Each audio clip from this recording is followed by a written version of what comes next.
Nina bendlule emithedla kwezindi ihlahla nazi indaba ze1KZNTV nifundele uphilano kaCebekhulu sanibonani.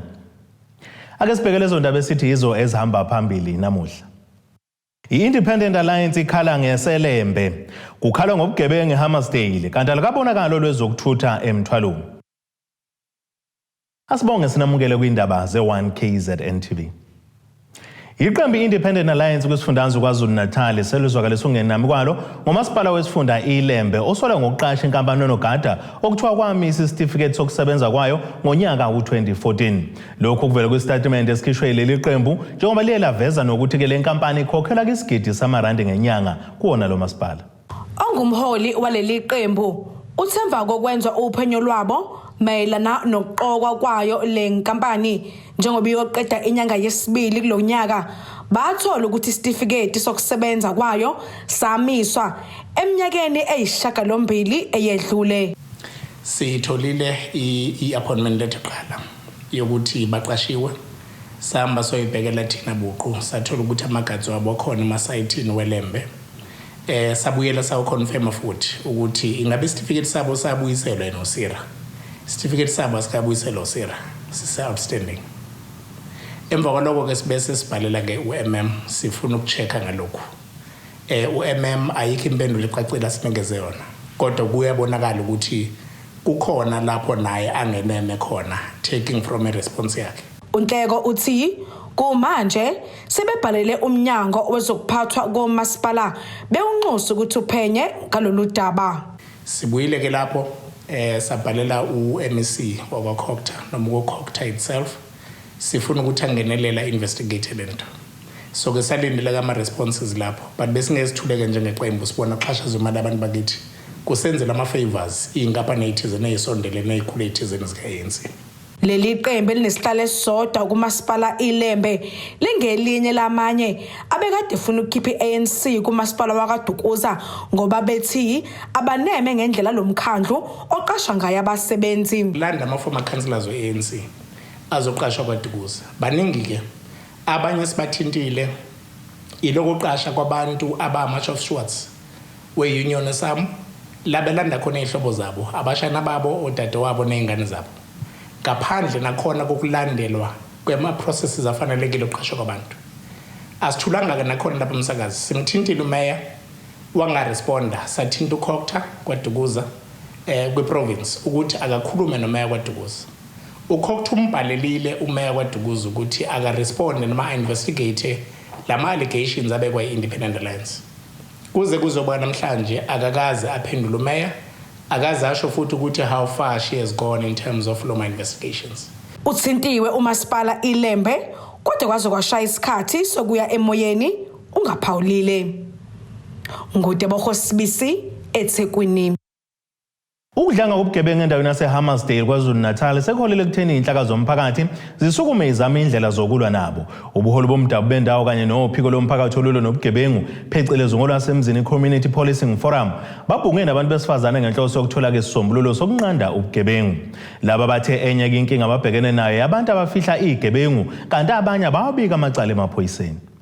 Kubhunge kabanzi ngezindlela zokunqanda ubugebengu eHAMMARSDALE.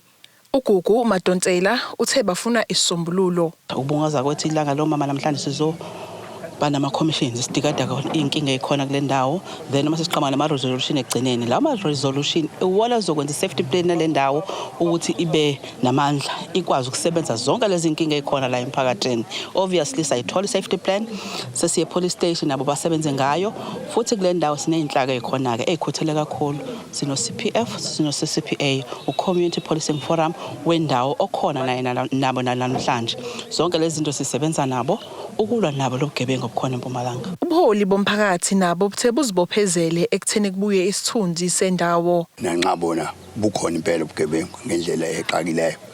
Kodwa ke siyasukuma sisebenze kwezindawo size sihamba kube khona abantu abapatrol ebusuku nasemini ukuze nabayaqhamuka emsebenzini bakwazi abantu babaphephe. Ikakhulukazi into eqine kakhulu ukubulalana kwabantu izona into ezibukileyo.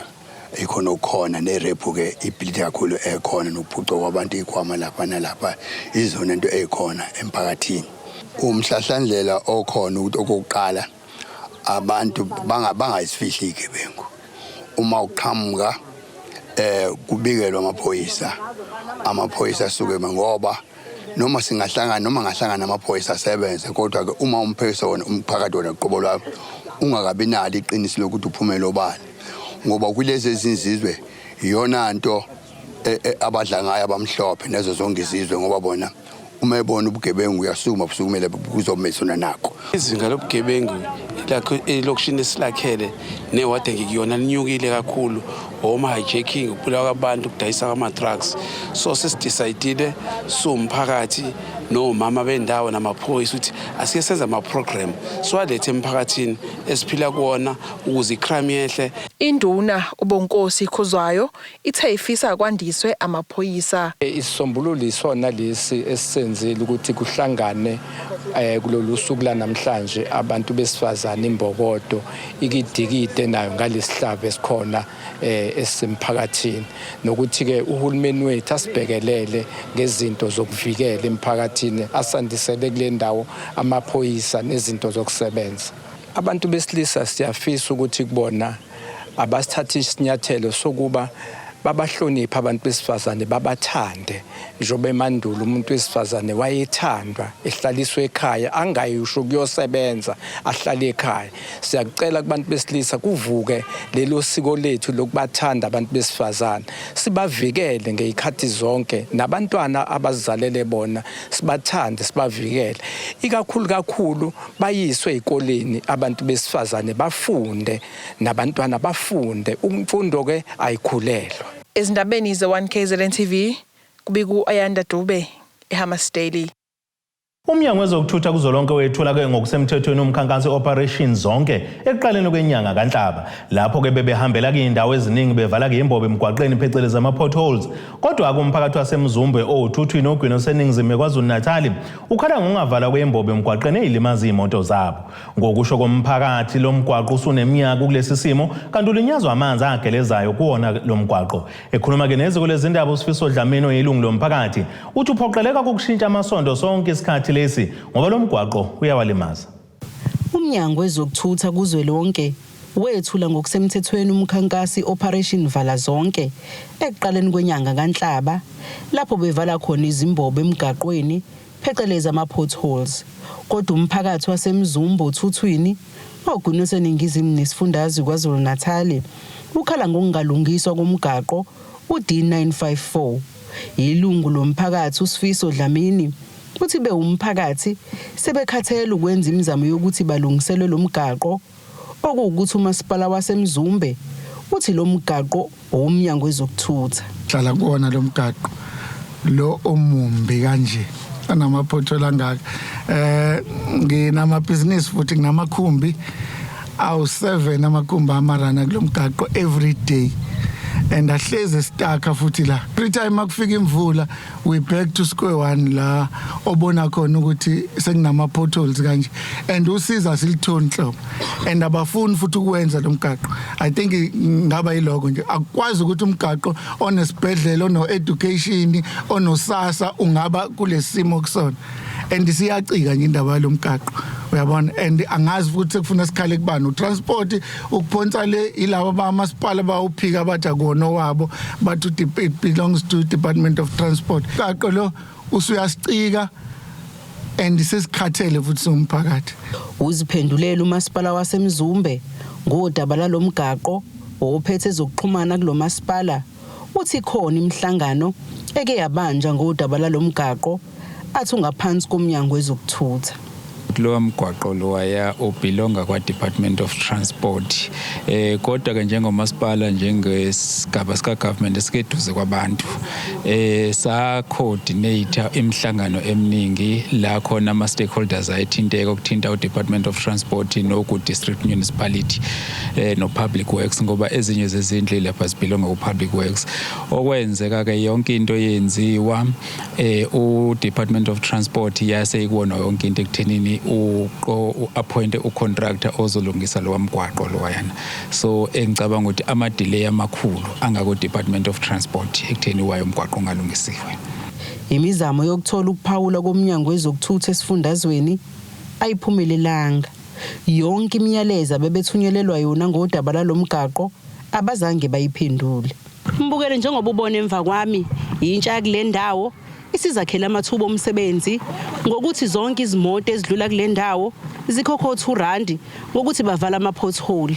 Ezindabeni ze1KZNTV kubikuza Mando Sicele ngisemzumbe. Osomabhizinisi bathe kunzima ukusebenza eMgungundlovu njengoba kulungiswa kumgwaqo onguthela waye ku-N3 bakusholo ngesikhathi behlangane nomasipala wesifunda uMgungundlovu lapho bebehlanganisa khona amakhanda bezokalisa ingqinamba eyivimbela abatshali izimali ukuthi basimamise umnotho kulesi sifunda. Okunye abakhale ngakho ukunganakekelwa kwengqalasizinda. Bakhala ngengqalasizinda yaseMgungundlovu osomabhizinisi bathi kwenza ukuhwebelana namanye amadolobha kanye nezifundazwe kube nzima.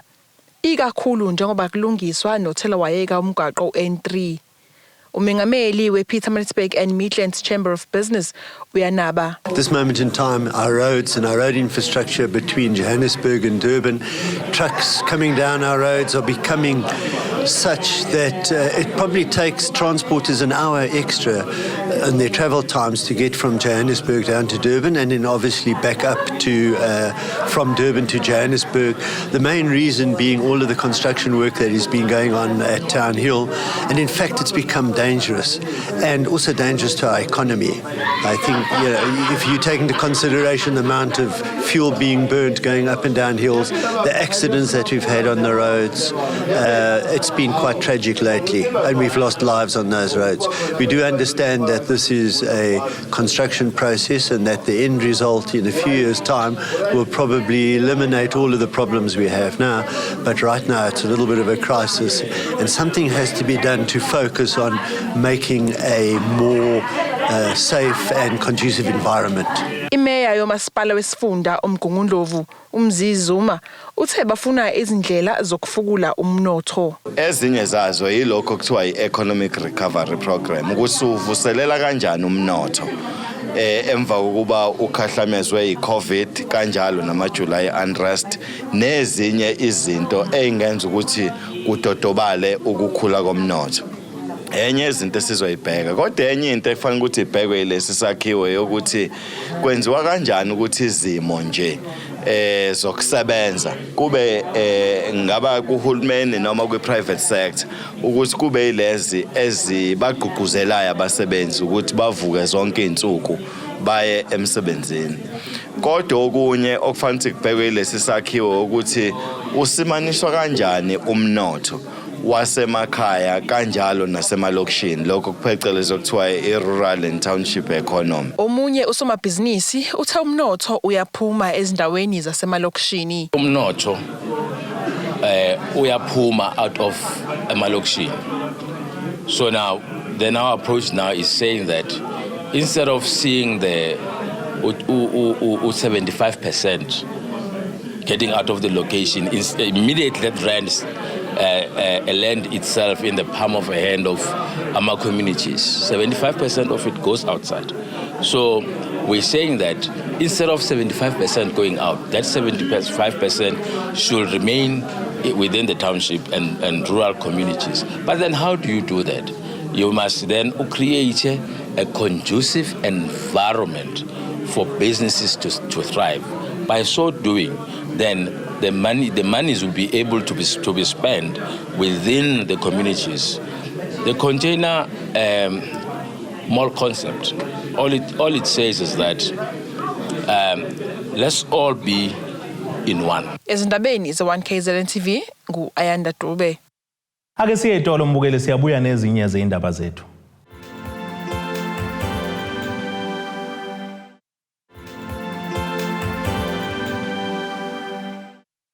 Nina bakambombo shomnyama siphinde sinamukele kuzona indaba ze1KZNTV nazo kuzona esithi ngezihamba phambili namuhla.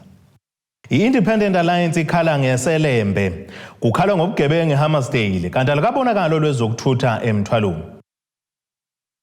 Lokho bambe njengesikhulu esiphezulu kwinhlangano yesibhakela kuleli Boxing South Africa iBSA ngamafuphu Eric Nsikayezwe Sithole uthi isibhakela singakwazi ukukuphilisa ingakho benomkhankaso weviki lonke ukugqugquzela abesifazane ukuba bangene kulomkhakha baphinde futhi banxuse ukuba lo mdlalo ufakwe nasezikoleni.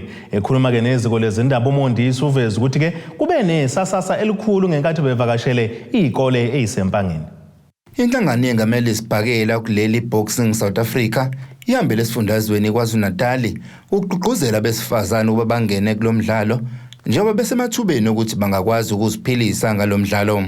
Osabambile njengesikhulu esiphezulu kulenhlangano Eric Sithole uthi bafuna lo mdlalo ungene nasesikoleni njengoba bebehambele izikole zasempangeni okuyi-Old Mill kanye nemivamhlophe baphinde bathola ukuthakaselwa kakhulu abantwana. Isibhakela siyaphilisa, isibhakela si-safe, isibhakela siyakwazi ukwenza umuntu, isibhakela siyakwazi ukwenza uye college, isibhakela siyakwazi ukuthengela indlu, isibhakela siyaphilisa nje nation yonke. Asibeke going forward, asithathe isibhakela sibe i-career of choice kubantu besifazane.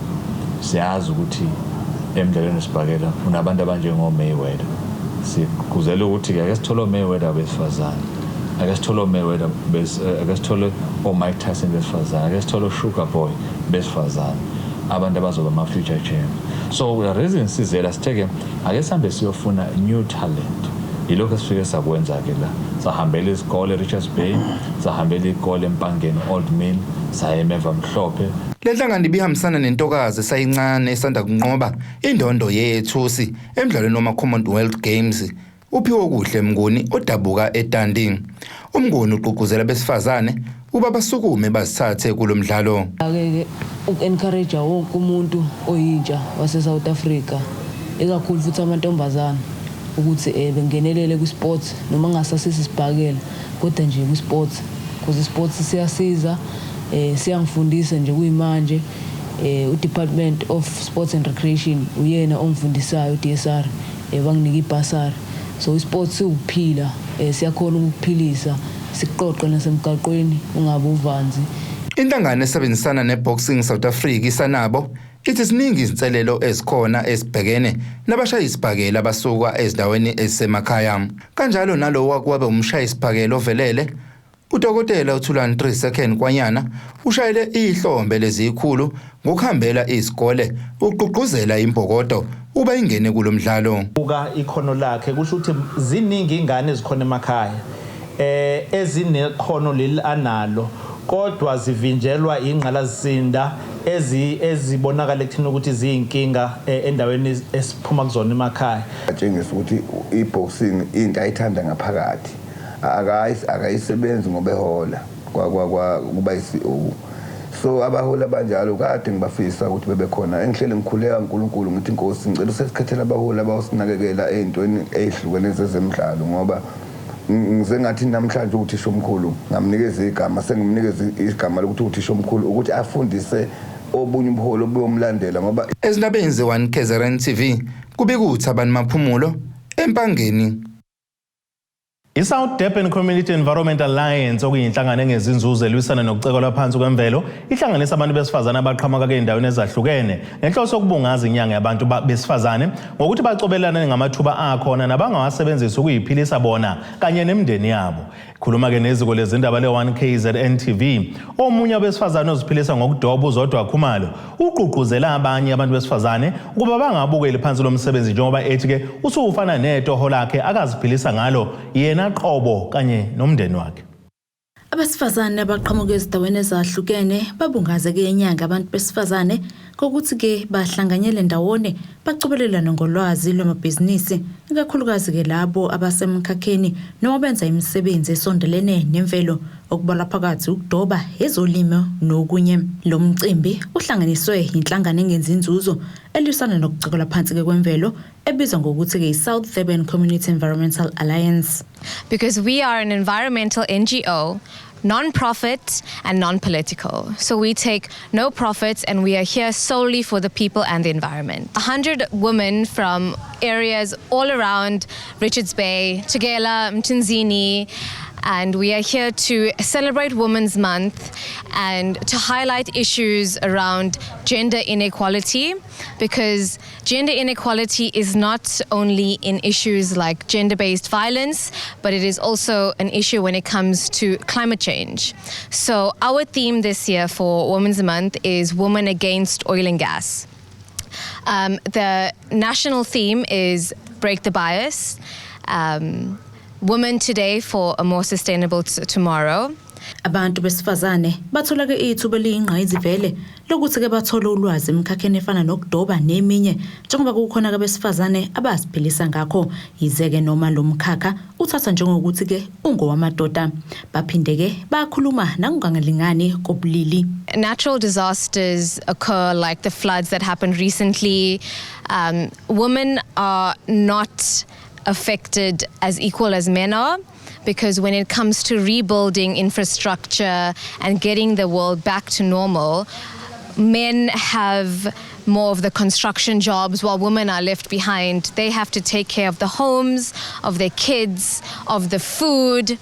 And we just want to kind of raise awareness around women and that we do have a voice and that we can say no and that we will not be silenced. Uzodwa ongumdobi wesifazane uqoqozeleke nabanye ukuba bangawubukeli phansi lo mkhakha basukume bazibambele njengoba ke ethi ke uyakwazi ukuthi uyiphilise ngokudoba. Sisendimeni yokudoba nje kakhulu siyakwazi ukuthi sidobe sidayise siziphilise futhi ngokudoba. So kule nyanga yabesifazane ngiyabaqoqozela abantu besifazane ukuthi bangahlali bagona izandla benze something ezokwazi ukubeka isinkwa phambi kwabantwana babo, bekwazi ukubeka isinkwa etafuleni, imndeni idle, imndeni ivuke. Akuvuka amakhaya la.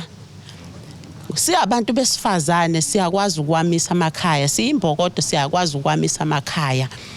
Asidingi futhi bantu besilisa ukuthi sikwazi ukwenza izinye izinto, siyakwazi ukuzenzela sisodwa. Let's gaze indaba z1KZNTV. Mina ngengosamgudiswe Ngqulunga beka Richards Bay. Lo ngumelaphi wendabuko wasempangeni enyakatho yesifundazwe KwaZulu-Natal uDokotela uThulani 3 Seconds Nkwanyana uthi uhambo lwakhe lokuya kezweni lakwa-Israel lube yimpumelelo kakhulu njengoba bekwazile ukucelela umphakathi wakuleli usizo oluthinta ukufakelwa amanzi kanye nemfundaze entsheni. Khuluma-ke neziko lezindaba le1KZNTV uZikode uveza ukuthi kuningi akufundile kuleli lizwe nafisa ukwedlulisela kubantu bakuleli njengoba ethi siyiqalile iyagqilaza lento. Lo ngumelaphi wendabuko wasempangeni uDokotela Thulani 3 Seconds Nkwanyana uthi uhambo lwakhe lokuvakashela ezweni lase-Israel lube yimpumelelo kakhulu njengoba kwazile ukuthi afike lapha acelele umphakathi wakuleli usizo lwamanzi kanye nemfundaze yabafundi. Nkwanyana obehambele lelizwe isikhathi esingangamaviki amabili uthi kuningi akufundile kulela lizwe nafisa ukuthi akudlulisele kubantu bakuleli. Kanti uphinde waveza ukuthi lakuleli libhekene nenkinga yamanzi ingakho kube yinto eseqhulwini kanye nemfundaze ukuba ayicele ukuze kwazi ukusizakala abantu bakuleli. Into engiyenzile ngendlela engifike ngabalekelela ngayo nangendlela engifike ngenza ngayo izinto zenzeka bangibuzile ukuthi yini bangangenzelayo. Ngase ngithi mina no nginenkinga ngangayikhulumela mina kuphela. Ngase ngithi mina nginenkinga eSouth Africa amanzi kasinawo amanzi. Ngathi nezingane zakithi ezifundayo khona ezinye uthola ukuthi ayisakwazi ukuthi ingene ema-university kahle ngoba phela akufani ngokuthi ezinye izingane azazi ngo-NSFAS ukuthi fanele u-apply kanjani, ezinye izingane ezikhula nogogo ekakhulukazi kuma-rural area emakhaya. Ngase ngicela ukuthi noma silekeleleni base bethi hayi bazowakhipha u-8 amabhasari. Ezindabeni ze1KZNTV kubikuthi abantu maphumulo empangeni. Ake sithi ishelele ezitolo siyabuya futhi nezinye zeindaba zethu.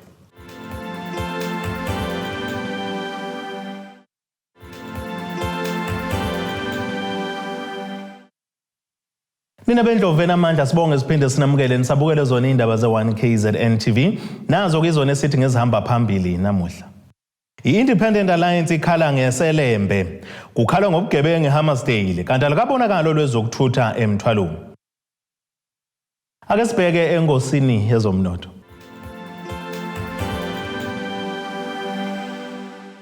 Iranda kuleli ngu-16.79 kwidola lasemelika beku 19.82 kupondo waseBrithani libe ngu-16.72 kwi-euro yase-Europe. Intengo yegolide yonime $1,752.12 ounce, kuthi intengo yelo ngahluziwe ube ngu-$99.34 umphongolo. Ake sibheke engosini ezemidlalo.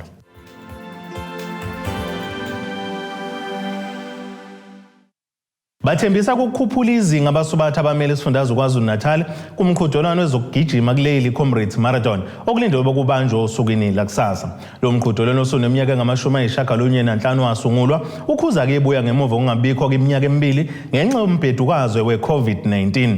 Abalelwa ke ama-70 amazwe okulindelwe ukuba abe nabasubathi abavela kuwona bazobamba ke iqhaza kulo mqhudelwano. Kanti iNingizimu Afrika iye ehamba phambili ngokuba nabasubathi abaningi abangenela kwabesilisa kanjalo nakwabesibhuda. Ake sibheke isimo sezulu esingalindeleka.